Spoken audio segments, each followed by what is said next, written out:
વલસાડ પાલિકાના ભાજપના જ મહિલા સભ્ય મોડી રાત્રે કચેરી ખાતે ધરણા અને ભૂખ હડતાળ પર બેસી જતા ગરમાટો. પાલિકા ઉપપ્રમુખ દ્વારા મહિલા સભ્ય સાથે અપમાનજનક શબ્દોનો પ્રયોગ કરાયો હોવાના આક્ષેપ સાથે વિવાદ સર્જાયો.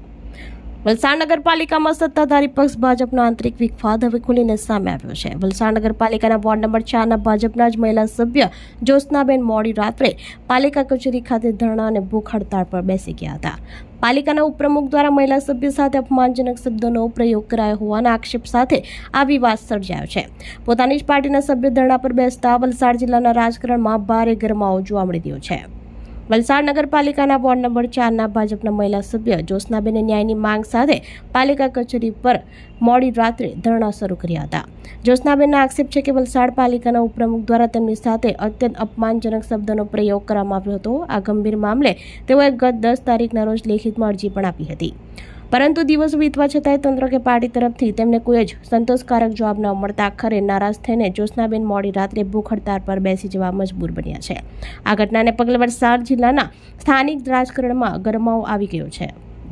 ત્યારે આ સમગ્ર મામલે સત્ય જાણવા માટે પાલિકા પ્રમુખનો સંપર્ક કરવામાં આવ્યો હતો. જોકે કેમેરા સામે પાલિકા પ્રમુખ સ્પષ્ટ જવાબ આપવાનું ટાળતા નજરે પડ્યા હતા.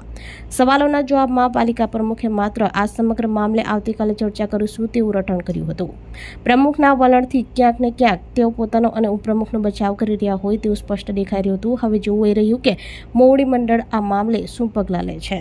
જે 10/8/2026ના રોજ જે સામાન્ય સભા લેવામાં આવી હતી તેને લઈને જે તું તડાકથી આશુતોષભાઈએ જે મારા સાથે ગેરવર્તન કર્યું તે બાબતમાં મારે આજે ભૂખ હડતાળ પર બેસવા પડ્યું. મને કઈ જવાબ મળ્યા જ નથી. મેં 10 તારીખની આ અરજી કરેલી છે. મારા ટાઈમ બી પૂરો થઈ ગયો. મને આજે સવારેથી 12:30 વાગ્યાથી બેસાડી મૂકી છે કે આપણે આજે કારણદર્શક નોટિસ આપી દઈએ, પણ અત્યાર સુધીમાં કંઈ આપી નથી. અને બેસાડીને 8:30 મને એમ કે બેન જાઓ, કાલે સવારે આપણે નોટિસ આપી દઈશું. શાના કારણે? મેં એક મહિલા સભ્ય છું. મારું જો માન નહીં જળવાતું હોય તો બીજાની તો વાત શું કરવાની. ઘટનાની પાછળ કારણ એ રહ્યું હતું કે મોગરાવાડી વિસ્તારમાં જે પાણીનો ભરાવો થયો હતો એને લઈને જે લોકોની રજૂઆત હતી, રજૂઆત સાંભળવામાં ન આવી.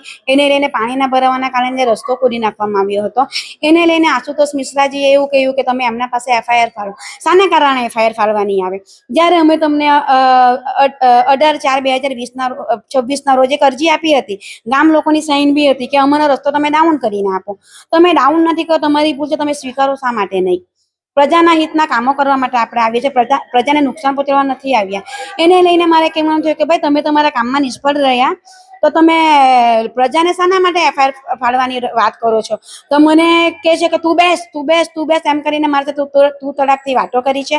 આ જાહેર સભામાં જ્યારે જો એ ભાઈ મારી સાથે તું તડાકથી વાતો કરી શકતા હોય તો બીજું તો મારે શું કહેવાનું?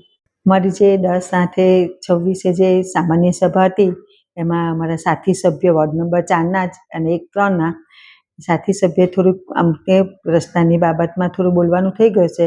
અને આપણે દક્ષિણ ગુજરાતમાં કેમ વાંચાવ કે ભાઈ તું બેસી જાય, એટલે એવું મારા એક સાથી સભ્યથી બોલાઈ ગયું કે તું બેસી જા.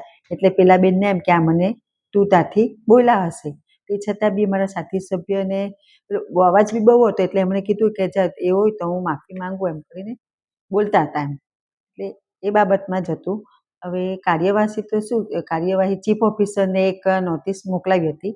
એ મારી ખરે જાણ બહાર હતી. મને જ્યારે નોટિસ મળી અને ત્યારે મેં અભ્યાસ કર્યો એટલે મેં જ્યોત્સનાબેનને કીધું કે મને 1 દિવસ તમે આપો, હું આના પર અભ્યાસ કરીને આપણે કંઈ નિર્ણય સારી રીતે લાવી દઈએ એમ કરીને મેં જ્યોત્સનાબેનને બપોરે, હું પણ સવારથી જ આવી છું 1 વાગ્યાથી. અત્યારે જ્યોત્સનાબેન સાથે છે, એ બી મારા સાથી સભ્ય છે. આજે હું બી એ અહીંયા બેઠા છે તો મને બી ઘરે જવાની ઈચ્છા નથી થતી, એટલે હું પણ અહીંયા છું. એટલે મેં જ્યોત્સનાબેનને બપોરે બી કીધું કે તમે મને 1 દિવસ આપો, આપણે એને સારો નિર્ણય લાવી દઈએ. આપણી સંકલ્પ ન્યૂઝ ચેનલને સબસ્ક્રાઇબ અને લાઇક કરો, બેલ આઇકન દબાવો, જેથી આવનાર ન્યૂઝ અપડેટ્સની નોટિફિકેશન આપના મોબાઈલ પર સૌથી પહેલા પહોંચે. Like, subscribe and share the video.